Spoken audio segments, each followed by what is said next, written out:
ओम नमो भगवते वासुदेवाय। जय श्री कृष्ण। राधे राधे। प्यारे भक्तों, आज आप सभी श्रवण करेंगे जन्माष्टमी की व्रत कथा। प्रत्येक वर्ष भाद्रपद माह के कृष्णा पक्ष की अष्टमी तिथि पर भगवान श्री कृष्ण जन्माष्टमी का त्यौहार बेहद उत्साह के साथ मनाया जाता है। इस दिन लड्डू गोपाल की पूजा की जाती है और व्रत करने का विधान है। धार्मिक मान्यता है कि भाद्रपद माह के अष्टमी तिथि पर भगवान श्री कृष्ण का अवतरण हुआ था। इस साल भाद्रपद माह के कृष्ण पक्ष की अष्टमी तिथि की शुरुआत 25 अगस्त 2024 दिन रविवार को रात 3:39 पर होगी। वहीं इसका समापन 26 अगस्त 2024 दिन सोमवार को रात 2:19 पर होगा। ऐसे में जन्माष्टमी 26 अगस्त को मनाई जाएगी। ये अब हम श्रवण करते हैं श्री कृष्ण जन्माष्टमी की व्रत कथा। इंद्र ने कहा, हे ब्रह्मा पुत्र, हे मुनियों में श्रेष्ठ, सभी शस्त्रों के ज्ञाता, हे देव, व्रतों में उत्तम उस व्रत को बताए जिस व्रत से मनुष्य को मुक्ति लाभ प्राप्त हो, तथा हे ब्राह्मण, उस व्रत से प्राणियों को भोग व मोक्ष भी प्राप्त हो। इंद्र की बातों को सुनकर नारद जी ने कहा, त्रेता युग के अंत में और द्वापर युग के आरंभ समय में निंदित कर्म को करने वाला कंस नाम का एक अत्यंत पापी दैत्य हुआ। उस दुष्ट व नीच कर्मी दुराचारी कंस की देवकी नाम की एक सुंदर बहन थी। देवकी के गर्भ से उत्पन्न 8वां पुत्र कंस का वध करेगा। नारद जी की बातें सुनकर इंद्र ने कहा, हे महामते, उस दुराचारी कंस की कथा का विस्तार पूर्वक वर्णन कीजिए। क्या यह संभव है कि देवकी के गर्भ से उत्पन्न 8वां पुत्र अपने मामा कंस की हत्या करेगा? इंद्र की स्नेह भरी बातों को सुनकर नारद जी ने कहा, हे अदिति पुत्र इंद्र, एक समय की बात है। उस दुष्ट कंस ने एक ज्योतिषी से पूछा कि ब्राह्मणों में श्रेष्ठ ज्योतिषी वृद्ध, मेरी मृत्यु किस प्रकार और किसके द्वारा होगी? ज्योतिषी बोले, हे दानवों में श्रेष्ठ कंस, वासुदेव की धर्म पत्नी देवकी, जो वक पटु है और आपकी बहन भी है, उसी के गर्भ से उत्पन्न उसका 8वां पुत्र, जो कि शिशुओं को भी पराजित कर इस संसार में कृष्ण के नाम से विख्यात होगा, वही एक समय सूर्योदय काल में आपका वध करेगा। ज्योतिषी की बातें सुनकर कंस ने कहा, हे देवज, बुद्धिमानों में अग्रण्य, अब आप बताएं कि देवकी का 8वां पुत्र किस मास में किस दिन मेरा वध करेगा? ज्योतिषी बोले, हे महाराज, माघ मास की शुक्ला पक्ष की तिथि को 16 कलाओं से पूर्ण श्री कृष्ण से आपका युद्ध होगा। उसी युद्ध में वे आपका वध करेंगे। इसलिए हे महाराज, आप अपनी रक्षा यत्न पूर्वक करें। इतना बताने के पश्चात नारद जी ने इंद्र से कहा, ज्योतिषी द्वारा बताए गए समय पर ही कंस की मृत्यु कृष्ण के हाथ से निसंदेह होगी। तब इंद्र ने कहा, हे मुनि, उस दुराचारी कंस की कथा का वर्णन कीजिए और बताइए कि कृष्ण का जन्म कैसे होगा तथा कंस की मृत्यु कृष्ण द्वारा किस प्रकार होगी। इंद्र की बातों को सुनकर नारद जी ने पुनः कहना प्रारंभ किया। उस दुराचारी कंस ने अपने एक द्वारपाल से कहा, मेरी इस प्राणों से प्रिय बहन की पूर्ण सुरक्षा करना। द्वारपाल ने कहा, ऐसा ही होगा। कंस के जाने के पश्चात उसकी छोटी बहन दुखित होते हुए जल लेने के बहाने घड़ा लेकर तालाब पर गई। उस तालाब के किनारे एक घनघोर वृक्ष के नीचे बैठकर देवकी रोने लगी। उसी समय एक सुंदर स्त्री जिसका नाम यशोदा था, उसने आकर देवकी से प्रिय वाणी में कहा, हे कांते, इस प्रकार तुम क्यों विलाप कर रही हो? अपने रोने का कारण मुझसे बताओ। तब दुखित देवकी ने यशोदा से कहा, हे बहना, नीच कर्मों में आसक्त दुराचारी मेरा ज्येष्ठ भ्राता कंस है। उस दुष्ट भ्राता ने मेरे कई पुत्रों का वध कर दिया। इस समय मेरे गर्भ में 8वां पुत्र है, वह इसका भी वध कर डालेगा। इस बात में किसी प्रकार का संशय या संदेह नहीं है, क्योंकि मेरे ज्येष्ठ भ्राता को यह भय है कि मेरे अष्टम पुत्र से उसकी मृत्यु अवश्य होगी। देवकी की बातें सुनकर यशोदा ने कहा, हे बहन, विलाप मत करो, मैं भी गर्भवती हूँ। यदि मुझे कन्या हुई तो तुम अपने पुत्र के बदले उस कन्या को ले लेना। इस प्रकार तुम्हारा पुत्र कंस के हाथों मारा नहीं जाएगा। तदंतर कंस ने अपने द्वारपाल से पूछा, देवकी कहाँ है? इस समय वह दिखाई नहीं दे रही है। तब द्वारपाल ने कंस से नम्र वाणी में कहा, हे महाराज, आपकी बहन जल लेने तालाब पर गई हुई है। यह सुनते ही कंस क्रोधित हो उठा और उसने द्वारपाल को उसी स्थान पर जाने को कहा जहाँ वह गई हुई है। द्वारपाल की दृष्टि तालाब के पास देवकी पर पड़ी। तब उसने कहा कि आप किस कारण से यहाँ आई है। उसकी बातें सुनकर देवकी ने कहा कि मेरे गृह में जल नहीं था, जिसे लेने में जलाशय पर आई हूँ। इसके पश्चात देवकी अपने गृह की ओर चली गई। कंस ने पुनः द्वारपाल से कहा कि इस गृह में मेरी बहन की तुम पूर्णतः रक्षा करो। अब कंस को इतना भय लगने लगा कि गृह के भीतर दरवाजों में विशाल ताले बंद करवा दिए और दरवाजे के बाहर दैत्यों और राक्षसों को पहरेदारी के लिए नियुक्त कर दिया। कंस हर प्रकार से अपने प्राण को बचाने के प्रयास कर रहा था। एक समय सिंह राशि के सूर्य में आकाश मंडल में जलधारी मेघों ने अपना प्रभुत्व स्थापित किया। भादो मास की कृष्णा पक्ष की अष्टमी तिथि को घनघोर अर्ध रात्रि थी। उस समय चंद्रमा भी वृषभ राशि में था। रोहिणी नक्षत्र बुधवार के दिन सौभाग्य योग से संयुक्त चंद्रमा के आधी रात में उदय होने पर आधी रात के उत्तर एक घड़ी जब हो जाए तो श्रुति स्मृति पूर्णोक्त फल निस्संदेह प्राप्त होता है। इस प्रकार बताते हुए नारद जी ने इंद्र से कहा, ऐसे विजय नामक शुभ मुहूर्त में श्री कृष्ण का जन्म हुआ और श्री कृष्ण के प्रभाव से ही उसी क्षण बंदी गृह के दरवाजे स्वयं खुल गए। द्वार पर पहरा देने वाले पहरेदार राक्षस सभी मूर्छित हो गए। देवकी ने उसी क्षण अपने पति वासुदेव से कहा, हे स्वामी, आप निंद्रा त्याग करें और मेरे इस अष्टम पुत्र को गोकुल में ले जाए। वहाँ इस पुत्र को नंद गोप की धर्मपत्नी यशोदा को दे दे।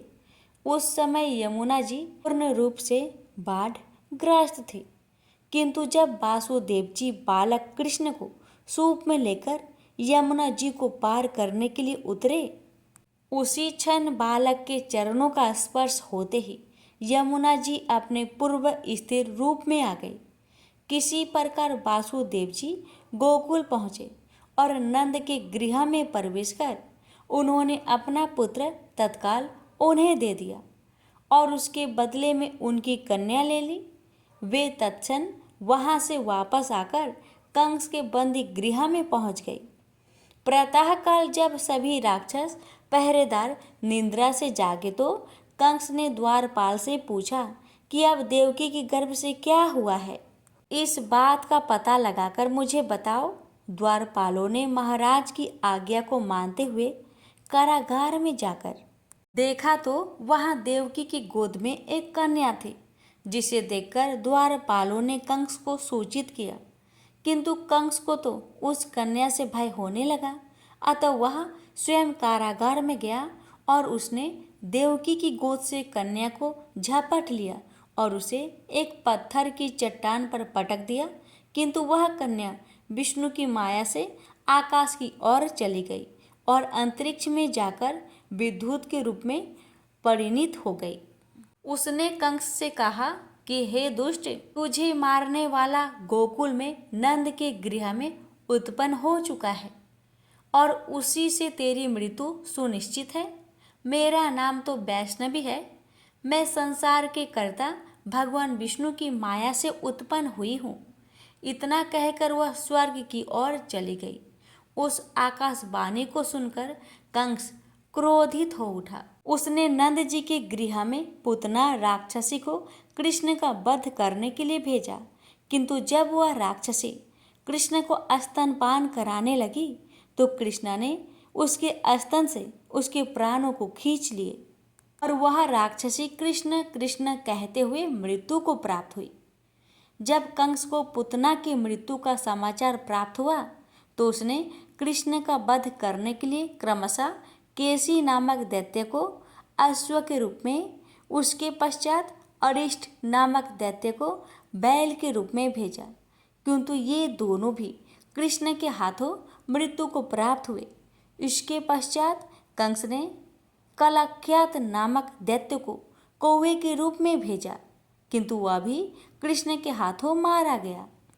अपने बलवान राक्षसों की मृत्यु के आघात से कंस अत्यधिक भयभीत हो गया।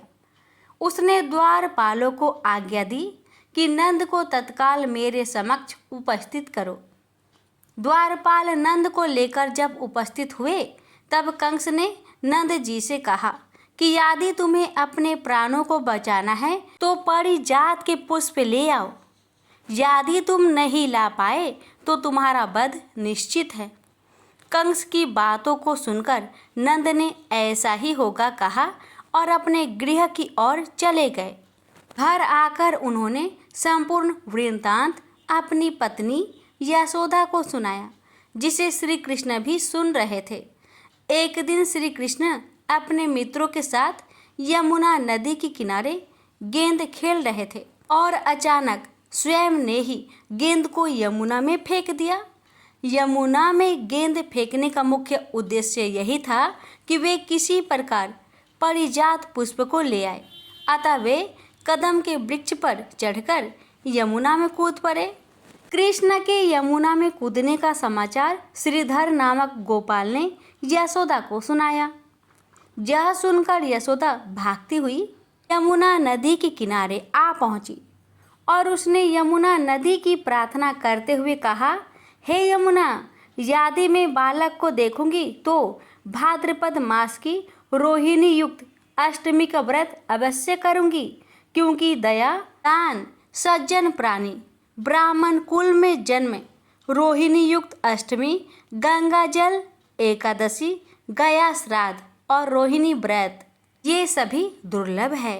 हजारों अश्वमेध यज्ञ, शास्त्रों राजसूय यज्ञ, दान, तीर्थ और व्रत करने से जो फल प्राप्त होता है वह सब कृष्णाष्टमी के व्रत को करने से प्राप्त हो जाता है। यह बात नारद ऋषि ने इंद्र से कही। इंद्र ने कहा, हे मुनियों में श्रेष्ठ नारद, यमुना नदी में कूदने के बाद उस बालक रूपी कृष्ण ने पाताल में जाकर क्या किया, यह संपूर्ण वृत्तांत भी बताए। नारद ने कहा, हे इंद्र, पाताल में उस बालक से नागराज की पत्नी ने कहा कि तुम यहाँ पर क्या कर रहे हो, कहाँ से आए हो और यहाँ आने का क्या प्रयोजन है। नागपत्नी बोली, हे कृष्ण, क्या तूने भूत कीरा की है जिसमें अपना समस्त धन हार गया है? यदि यह बात ठीक है तो कंकर, मुकुट और मणियों का हार लेकर अपने गृह में चले जाओ, क्योंकि इस समय मेरे स्वामी शयन कर रहे हैं। यदि वे उठ गए तो वे तुम्हारा भक्षण कर जाएंगे। नागपत्नी की बातें सुनकर कृष्ण ने कहा, हे कांते, मैं किस प्रयोजन से यहाँ आया हूँ वह वृत्तांत मैं तुम्हें बताता हूँ। समझ लो, मैं कालिया नाग के मस्तक को कंस के साथ धूत में हार चुका हूँ। और वही लेने में यहाँ आया हूँ। बालक कृष्ण की इस बात को सुनकर नाग पत्नी अत्यंत क्रोधित हो उठी और अपने सोए हुए पति को उठाते हुए उसने कहा, हे स्वामी, आपके घर यह शत्रु आया है, अतः आप इसका हनन कीजिए। अपनी स्वामिनी की बातों को सुनकर कालिया नाग निद्रावस्था से जाग पड़ा और बालक कृष्ण से युद्ध करने लगा। इस युद्ध में कृष्ण को मूर्छा आ गई। उसी मूर्छा को दूर करने के लिए उन्होंने गरुड़ का स्मरण किया। स्मरण होते ही गरुड़ वहां आ गए। श्री कृष्ण अब गरुड़ पर चढ़कर कालिया नाग से युद्ध करने लगे और उन्होंने कालिया नाग को युद्ध में पराजित कर दिया। अब कालिया नाग ने भली भांति जान लिया था कि मैं जिनसे युद्ध कर रहा हूँ वे भगवान विष्णु के अवतार श्री कृष्ण ही है। अतः उन्होंने कृष्ण के चरणों में साष्टांग प्रणाम किया और परिजात से उत्पन्न बहुत से पुष्प को मुकुट में रखकर कृष्ण को भेंट किया। जब कृष्ण चलने को हुए तब कालिया नाग की पत्नी ने कहा, हे स्वामी, मैं कृष्ण को नहीं जान पाई। हे जनार्दन, मंत्र सहित, क्रिया रहित, भक्ति भाव रहित मेरी रक्षा कीजिए। हे प्रभु, मेरे स्वामी मुझे वापस दे दीजिए। तब श्री कृष्ण ने कहा, हे सर्पिणी, दैत्यों में जो सबसे बलवान है उस कंस के सामने मैं तेरे पति को ले जाकर छोड़ दूंगा, अन्यथा तुम अपने गृह को चली जाओ। अब श्री कृष्ण ने कालिया नाग के फन पर नृत्य करते हुए यमुना के ऊपर आ गए। तदंतर कालिया की फुक्कार से तीनों लोग कंपमान हो गया। अब कृष्ण कंस की मथुरा नगरी को चल दिए। वहां कमल पुष्पों को देखकर यमुना के मध्य जलाशय में वह कालिया सर्प भी चला गया। इधर कंस भी विस्मित हो गया तथा कृष्ण प्रसन्नचित होकर गोकुल लौट आए। उनके गोकुल आने पर उनकी माता यशोदा ने विभिन्न प्रकार के उत्सव किए।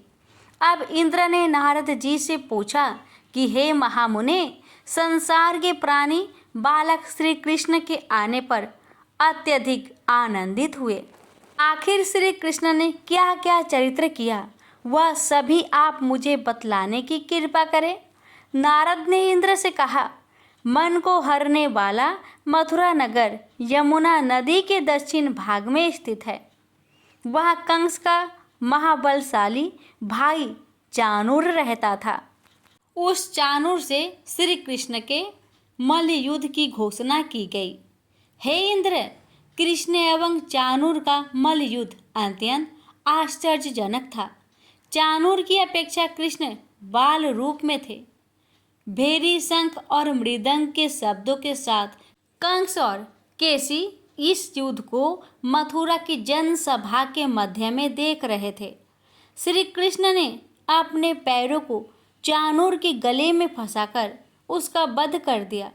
चाणूर की मृत्यु के पश्चात उनका मल्ल युद्ध केसी के साथ हुआ। अंत में केसी भी युद्ध में श्री कृष्ण के द्वारा मारा गया। केसी के मृत्यु उपरांत मल्ल युद्ध देख रहे सभी प्राणी श्री कृष्ण के जय जयकार करने लगे। बालक कृष्ण द्वारा चाणूर और केसी का वध होना कंस के लिए अत्यंत हृदय विदारक था। अतः उसने सैनिकों को बुलाकर उन्हें आज्ञा दी कि तुम सभी अस्त्र शस्त्रों से सुसज्जित होकर कृष्ण से युद्ध करो। हे इंद्र, उसी क्षण श्री कृष्ण ने गरुड़, बलराम तथा सुदर्शन चक्र का ध्यान किया, जिसके परिणाम स्वरूप बलदेव जी सुदर्शन चक्र लेकर गरुड़ पर आरूढ़ हो आए। उन्हें आता देख बालक कृष्ण ने सुदर्शन चक्र को उनसे लेकर स्वयं गरुड़ की पीठ पर बैठकर न जाने कितने ही राक्षसों और दैत्यों का वध कर दिया। कितनों के शरीर अंग भंग कर दिए।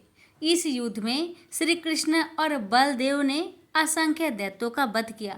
बलराम जी ने अपने आयुध शस्त्र हल से और कृष्ण ने सुदर्शन चक्र से माघ मास के शुक्ला पक्ष की सप्तमी को विशाल दैत्यों के समूह का सर्वनाश किया। जब अंत में केवल दुराचारी कंस ही बच गया तो कृष्ण ने कहा, हे दुष्ट, अधर्मी, दुराचारी, अब मैं इस महायुद्ध स्थल पर तुझसे युद्ध कर तथा तेरा वध कर इस संसार को तुझसे मुक्त कराऊंगा। यह कहते हुए श्री कृष्ण ने उसके केसों को पकड़ लिया और कंस को घुमाकर पृथ्वी पर पटक दिया, जिससे वह मृत्यु को प्राप्त हुआ। कंस के मरने पर देवताओं ने शंख घोष व पुष्प वृष्टि की। वहां उपस्थित समुदाय श्री कृष्ण की जय जयकार कर रहा था। कंस की मृत्यु पर नंद, देवकी, वासुदेव, यशोदा और इस संसार के सभी प्राणियों ने हर्ष पर्व मनाया। प्रेम से बोलिए श्री कृष्ण भगवान जी की जय। अब जानते हैं श्री कृष्ण जन्माष्टमी की पूजन विधि के बारे में। इस दिन सुबह जल्दी उठकर घर के मंदिर को अच्छे से साफ कर ले। फिर एक साफ चौकी पर पीले रंग का वस्त्र बिछाए और चौकी पर बाल गोपाल की प्रतिमा स्थापित करें। इस दिन बाल गोपाल की अपने बेटे की तरह सेवा करे, उन्हें झूला झुलाए, लड्डू और खीर का भोग लगाए। रात 12 बजे के करीब भगवान कृष्ण की विधि विधान से पूजा करें। उन्हें घी, मिश्री, माखन, खीर इत्यादि चीज़ों का भोग लगाए। कृष्ण जी के जन्म की कथा सुने, उनकी आरती उतारे और अंत में प्रसाद सबको वितरित कर दे। अगर आपको कथा अच्छी लगी हो, वीडियो को लाइक शेयर अवश्य करें।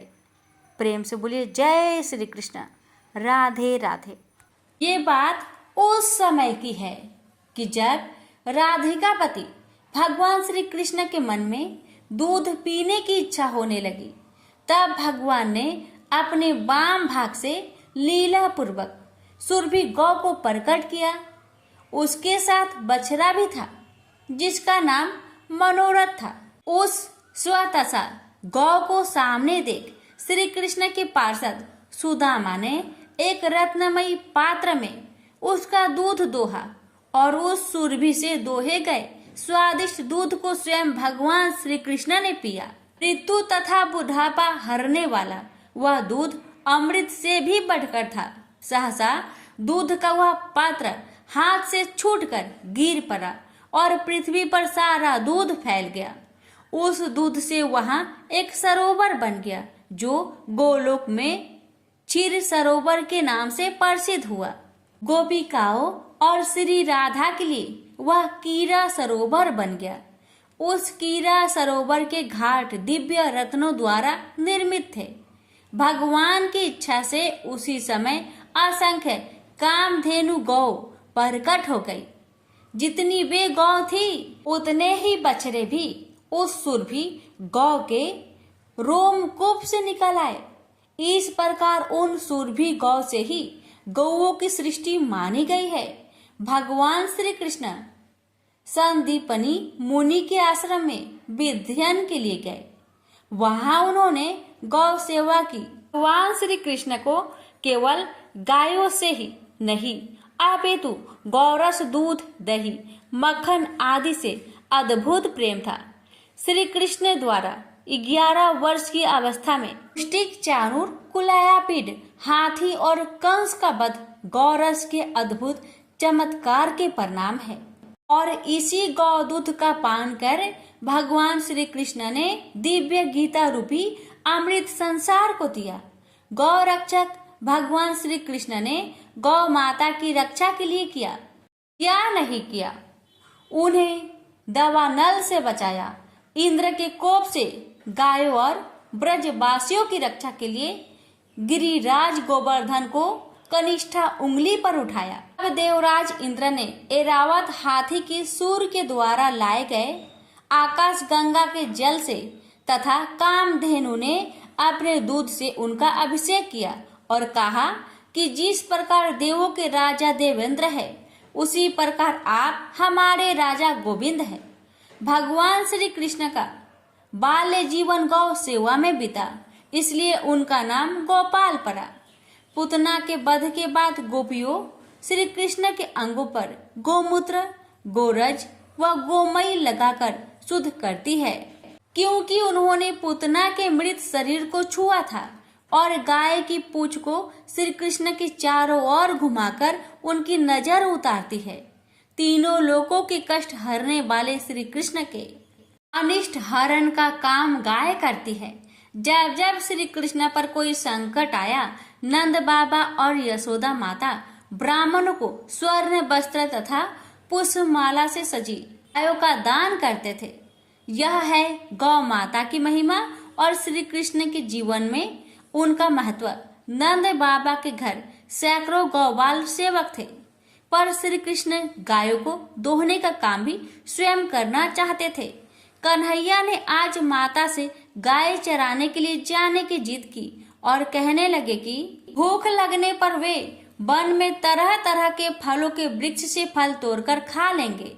पर माँ का हृदय इतने छोटे और सुकुमार बालक के सुबह से शाम तक वन में रहने की बात से डर गया और वह कन्हैया को कहने लगी कि तुम इतने छोटे छोटे पैरों से सुबह से शाम तक वन में कैसे चलोगे? लौटते समय तुम्हें रात हो जाएगी। तुम्हारा कमल के समान सुकुमार शरीर कड़ी धूप में कुम्हला जाएगा। परंतु कन्हैया के पास तो माँ के हर सवाल का जवाब था। वह माँ की सौगंध खाकर कहते हैं कि ना तो मुझे धूप लगती है और न ही भूख, और वह माँ का कहना न मानकर गौचरण की अपनी हाट पर अड़े रहे। मोर मुकुटी बनमाली पीताम्बरधारी श्री कृष्ण यमुना में अपने हाथों से मल मल कर गायों को स्नान कराते, अपने पीताम्बर से ही गायों का शरीर पोंछते, सहलाते और बछड़ों को गोद में लेकर उनका मुख काटते और पुष्प गुच्छ गुजा आदि से उसका श्रृंगार करते। तृण एकत्र कर स्वयं अपने हाथों से उन्हें खिलाते। गायों के पीछे वन वन में वह नित्य नंगे पांव उस कंकर कंटक सहते हुए उन्हें चराते जाते। गाय तो उनकी आराध्य है और आराध्य का अनुगमन जूते पहनकर तो होता नहीं। परम ब्रह्मा श्री कृष्ण गायों को चराने के लिए जाते समय अपने हाथ में कोई छड़ी आदि नहीं रखते थे, केवल बंसी लिए हुए गाय चराने जाते थे। वह गायों के पीछे पीछे ही जाते हैं और गायों के पीछे पीछे ही लौटते हैं। वह गायों को मुरली सुनाते हैं। सुबह गौ समूह को साष्टांग प्रणाम करते और सायंकाल गायों के खुरों से पूरी धूल से उनका मुख पीला हो जाता था। इस अद्भुत दृश्य को देखने के लिए देवी देवता अपने लोगों को छोड़कर ब्रज में चले आते और आश्चर्यचकित रह जाते कि जो परम ब्रह्मा श्री कृष्ण बड़े बड़े योगियों के समाधि लगाने पर भी ध्यान में नहीं आते, वे ही श्री कृष्ण गायों के पीछे पीछे नंगे पांव बनों में हाथ में बंसी लिए घूम रहे हैं। मोहन गाय चराकर आ रहे हैं। उनके मस्तक पर नारंगी पगड़ी है जिस पर मयूर पिच का मुकुट लगा है। मुख पर काली काली अलके बिखरी हुई है जिनमें चंपा की कलियां सजाई गई है। गोप बालकों की मंडली के बीच मेघ के समान श्याम श्री कृष्ण रसमयी बंसी बजाते हुए चल रहे हैं और सखा मंडली उनकी गुणावली गाती चली रही है। गेरू आदि से चित्रित सुंदर नट के समान भैंस में ये नवल किशोर मस्त चलते हुए आ रहे हैं। चलते समय उनकी कमर में कमरधनी के किंकनी और चरणों के नूपुरों के साथ गायों के गले में बंधी घंटिया की मधुर ध्वनि सब मिलकर कानों में मानो अमृत घोल रहे हो। प्रेम से बोलिए श्री कृष्ण भगवान की जय, गाय माता की जय। दरअसल वज्र भूमि में भगवान श्री कृष्ण के एक परम भक्त रहते थे। उनका नाम था कुंभदास। कुंभदास का एक पुत्र था रघुनंदन। कुंभदास हर समय प्रभु श्री कृष्ण की भक्ति में लीन रहते थे और पूरे नियम से भगवान की सेवा करते थे। वे उन्हें छोड़कर कहीं नहीं जाते थे ताकि उनकी सेवा में कोई विघ्न न हो जाए। एक दिन वृंदावन से उनके लिए भगवत कथा करने का न्योता आया। पहले तो उन्होंने मना कर दिया, लेकिन लोगों के जोर देने से वे कथा के लिए जाने को तैयार हो गए। उन्होंने सोचा कि भगवान की सेवा की तैयारी करके वे रोजाना कथा करके वापस लौट आएंगे, जिससे भगवान का सेवा नियम भी नहीं टूटेगा।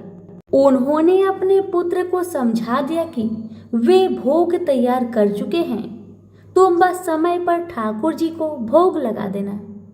कुंभदास ने अपने पुत्र रघुनंदन को समझाया और वहां से प्रस्थान कर गए। जब बालक का रूप धारण कर भोजन करने आए श्री कृष्ण, रघुनंदन ने भोजन की थाली ठाकुर जी के सामने रखी और सरल मन से आग्रह किया कि ठाकुर जी आओ और भोग लगाओ। उसके बाल मन में यह छवि थी कि वे आकर अपने हाथों से भोजन करेंगे। हम सभी भोजन करते हैं। उसने बार बार ठाकुर जी से आग्रह किया, लेकिन भोजन तो वैसा का वैसा ही रखा रहा। अब रघुनंदन उदास हो गया और रोते हुए पुकारा कि ठाकुर जी आओ और भोग लगाओ। जिसके बाद ठाकुर जी ने एक बालक का रूप धारण किया और भोजन करने बैठ गए। ये हर्ष देख रघुनंदन भी प्रसन्न हो गया। रात को जब कुंभदास जी ने लौटकर पूछा, बेटा तुमने ठाकुर जी को भोग लगाया था? रघुनंदन ने कहा, हाँ। उन्होंने प्रसाद मांगा तो पुत्र ने कहा कि ठाकुर जी ने सारा भोजन खा लिया। उन्होंने सोचा कि बच्चे को भूख लगी होगी तो सारा भोजन उसने ही खा लिया होगा। अब तो ये रोज का नियम हो गया कि कुंभदास जी भोजन की थाली लगाकर जाते और रघुनंदन ठाकुर जी को भोग लगाते, और जब वे वापस लौट कर आते तो वो प्रसाद मांगते।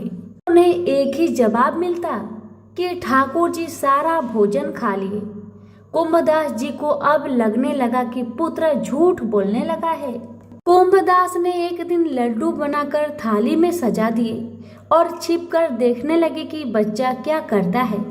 रघुनंदन ने रोज की तरह ही ठाकुर जी को पुकारा तो ठाकुर जी बालक के भेष में प्रकट होकर आए और लड्डू खाने लगे। यह देखकर कुंभदास जी दौड़ते हुए आए और प्रभु के चरणों में गिरकर विनती करने लगे। उस समय ठाकुर जी के एक हाथ में लड्डू और दूसरे हाथ वाला लड्डू मुख में जाने को ही था कि वे जर हो गए। उसके बाद से ही उनकी इसी रूप में पूजा की जाती है और वे लड्डू गोपाल कहलाए जाने लगे। प्रेम से बोलिए लड्डू गोपाल की जय। एक कर्माबाई नाम की महिला थी। वह महिला जगन्नाथपुरी की भक्ति में खोई रहती थी। वह महिला सुबह उठकर बिना नहाए धोए जगन्नाथ भगवान के लिए खिचड़ी बनाती थी और अपने हाथों से जगन्नाथ भगवान को खिचड़ी खिलाती थी। यह प्रक्रिया वह प्रतिदिन दोहराती थी। सुबह उठकर सबसे पहले जगन्नाथ भगवान के लिए खिचड़ी बनाते और जगन्नाथ जी को खिलाते। इस तरह से उसका जीवन कट रहा था। एक समय की बात है कि एक बार एक साधु महाराज उसके घर पधारे और कर्माबाई से कहने लगे कि हम भूखे हैं, हमें भोजन कराओ, तुम्हारी सारी इच्छाएं पूरी होगी। कर्माबाई ने सोचा कि साधु महाराज हमारे द्वार पर पधारे हैं, उनको भोजन अवश्य कराना चाहिए। कर्माबाई ने साधु महाराज को अंदर बुलाया और उनको भोजन कराने लगी। कर्माबाई ने साधु महाराज को भोजन कराने के बाद महाराज को रात में विश्राम करने के लिए रोक लिया था। सुबह जब कर्माबाई बिना नहाए धोए जगन्नाथ भगवान के लिए खिचड़ी बना रही थी, तब खिचड़ी बनाने के बाद उस साधु ने कर्माबाई से पूछा कि ये खिचड़ी किसके लिए बना रही हो? तो कर्माबाई ने कहा कि यह खिचड़ी मैं जगन्नाथ भगवान के लिए बना रही हूँ। साधु ने कहा कि तुम ऐसा मत करो, बिना नहाए धोए भगवान के लिए भोजन बनाना अच्छी बात नहीं है। साधु ने कहा तुम अपने नियम बदलो, तुम्हें मैं बताता हूँ, वैसा ही करना। सुबह उठकर स्नान करके पूजा पाठ करके भगवान जगन्नाथ जी का भोजन बनाना। दूसरे दिन कर्माबाई ने साधु महाराज की बात मानकर ऐसा ही किया, लेकिन नियमों के हिसाब से चलते हुए कर्माबाई को खिचड़ी बनाने में देरी हो गई। दोपहर के खाने के समय कर्माबाई ने जगन्नाथपुरी भगवान को खिचड़ी खिलाई थी और जब जगन्नाथपुरी भगवान खिचड़ी खा ही रहे थे तब उनका दोपहर का भोजन का समय हो गया। वह खिचड़ी खाने के बाद बिना पानी पिए मंदिर में चले गए थे। जब भक्तों ने देखा, पंडित जी ने देखा कि जगन्नाथ भगवान के मुख में खिचड़ी लगी है, सभी लोगों ने और पंडितों ने भगवान से प्रार्थना की कि आपके मुख में खिचड़ी क्यों लगी है। तब भगवान ने अपनी पूरी कहानी बताई और साधु ने जब पूरी कहानी सुनी तो साधु को बड़ा दुख हुआ। वह साधु कर्माबाई के पास पहुंचा और कर्माबाई से क्षमा मांगी। इस तरह से आज भी जगन्नाथपुरी मंदिर में जगन्नाथ भगवान के लिए सुबह बाल अवस्था में ही खिचड़ी का भोग लगाया जाता है। सभी प्रेम से बोले जगन्नाथ भगवान की जय हो। एक बार भगवान शिव भगवती पार्वती के साथ कैलाश के शिखर पर विहार कर रहे थे। उस समय पार्वती का सौंदर्य खिल रहा था। उस सौंदर्य को देखकर भगवान शिव मन ही मन सोचने लगे कि नारी का जन्म अत्यंत शोभनीय है। फिर उन्होंने प्रेम से विभोर होकर पार्वती का मुखमंडल स्पर्श करते हुए कहा, प्रिय, तुम्हारी कृपा से मेरी सारी मनोकामनाएं पूर्ण हो चुकी है, कुछ भी शेष नहीं रहा। फिर भी मेरी एक इच्छा है, तुम उसे पूर्ण कर दो। तब पार्वती ने कहा, शंभो, आपकी कौन सी इच्छा है, बताइए, मैं अवश्य उसे पूर्ण करूंगी। अब शिव ने अपनी इच्छा बताते हुए कहा, देवी, मेरी इच्छा है कि तुम मृत्यु लोक में पुरुष का रूप में अवतरित हो और मैं स्त्री रूप में अवतरित होऊंगा। इस समय जिस प्रकार मैं तुम्हारा पति हूँ तथा तुम मेरी प्राण प्रिय पत्नी हो, उसी प्रकार का दाम्पत्य प्रेम उस समय भी हो। यही मेरी इच्छा है, तुम इसे पूर्ण करो। भगवान शिव की बात सुनकर भगवती पार्वती मुस्कुरा उठी। उन्होंने शिव को आश्वासन देते हुए कहा, प्रभु, आपकी इच्छा को पूर्ण करने के लिए मैं अवश्य मृत्यु लोक में पुरुष रूप में अवतरित होऊंगी। आपकी प्रसन्नता के लिए मैं पृथ्वी पर वासुदेव के घर में पुरुष रूप में श्री कृष्ण होकर जन्म लूंगी। लेकिन महादेव, आपको भी मेरी प्रसन्नता का ध्यान रखना होगा। भगवान शिव उत्साह पूर्वक बोले, देवी, मैं तुम्हारी प्रसन्नता के लिए क्या करूं? आपको भी स्त्री रूप में अवतरित होना पड़ेगा। पार्वती ने भी अपनी इच्छा बताई। भगवान शिव अत्यंत प्रसन्न होकर बोले, शिवे, तुम्हारी पुरुष रूप से श्री कृष्ण के रूप में अवतरित होने पर मैं भी स्वयं तुम्हारी प्राण सदृश वृषभानु की पुत्री राधा के रूप में प्रकट होकर तुम्हारे साथ विहार करूंगा। और इसके साथ साथ मेरी 8 मूर्तियां भी रुक्मणी, सत्यभामा, जाम्बंती 8 पटरानियों के रूप में मृत्यु लोक में अवतरित होंगे। यह सुनकर भगवती पार्वती ने शिव से कहा, प्रभु, तब आपकी मूर्तियों के साथ मैं ऐसा यथोचित विहार करूंगी जैसा ना तो किसी ने किया है और ना ही कहीं सुना गया है। विजया और जया नामक मेरी दोनों सखियां उस समय श्रीदाम एवं वासुदाम नाम से पुरुष रूप से प्रतिष्ठित होगी। पूर्व काल में विष्णु जी के साथ मेरी प्रतिज्ञा हुई है, जिसके अनुसार वे उस समय जब मैं श्री कृष्ण होंगी वो मेरे बड़े भाई होंगे। वे महान बलशाली तथा आयुध धारण करने वाले बलराम के नाम से प्रसिद्ध होंगे। इस प्रकार मैं पृथ्वी पर अवतरित होंगी और देवताओं के कार्य संपन्न करूंगी तथा अंत में महान कीर्ति स्थापित करके पृथ्वी से वापस चली जाऊंगी। पूर्व काल में भगवती और विष्णु जी ने युद्ध में जिन राक्षसों का संहार किया था, वे द्वापर के अंत में बहुत से राजाओं के रूप में उत्पन्न हो गए। उनके भार को न सह सकने के कारण पृथ्वी गौरूप धारण कर समस्त देवताओं के साथ ब्रह्मा जी के पास गई। पृथ्वी को साथ लेकर ब्रह्मा जी कैलाश पर पहुंचे। वहां उन्होंने भगवती से राक्षसों का संहार करने का निवेदन किया। तब भगवती ने कहा, ब्राह्मण, मैं स्त्री स्वरूप में उन राजाओं का वध नहीं कर सकती, क्योंकि उन्होंने भक्ति पूर्वक मेरे स्त्री स्वरूप का ही आश्रय ग्रहण किया है। लेकिन हाँ, मेरी जो भद्रकाली मूर्ति है वह वासुदेव के घर में पुरुष रूप में जन्म लेगी। वासुदेव की पत्नी देवकी के गर्भ से श्याम अवतार लेंगे। वे कंस आदि दुष्ट राजाओं का संहार करेंगे। भगवान विष्णु भी अपने अंश से उत्पन्न होकर महाबली अर्जुन के रूप में प्रसिद्ध होंगे। धर्मराज युधिष्ठिर होंगे। पवन देव भीमसेन तथा अश्वनी कुमारों के अंश से नकुल और सहदेव उत्पन्न होंगे। ये सब धर्मपरायण होंगे। दुष्ट दुर्योधन आदि का पांडवों से युद्ध होगा। मैं युद्ध में माया फैलाकर रणभूमि में उपस्थित होकर परस्पर मारने की इच्छा वाले उन दुष्ट राजाओं का संहार कर दूंगी। मेरी भक्ति में लीन रहने वाले पुण्यात्मा तथा धर्मनिष्ठ पांडुपुत्र पांचों भाई बच जाएंगे। इस प्रकार मैं सभी पापी राजाओं का संहार कर डालूंगी। पृथ्वी को भार मुक्त कर पुनः यहाँ चली आऊंगी। हे जगतपते, मैं लोक कल्याण के लिए इस प्रकार का कार्य करूंगी।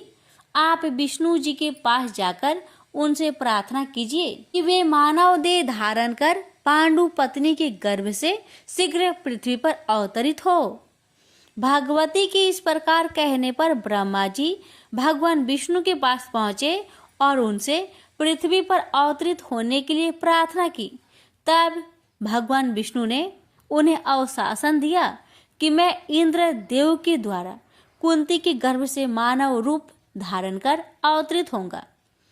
इस प्रकार ब्रह्मा जी से प्रार्थना करने पर साक्षात भगवती देवताओं का कार्य सिद्ध करने के लिए अपने अंश से वासुदेव पुत्र श्री कृष्ण रूप में अवतरित हुई और भगवान विष्णु ने भी महान बल पराक्रम श्री बलराम तथा पांडु के दूसरे पुत्र अर्जुन इन दो रूपों में जन्म लिया। भगवान शिव भी पीछे नहीं रहे।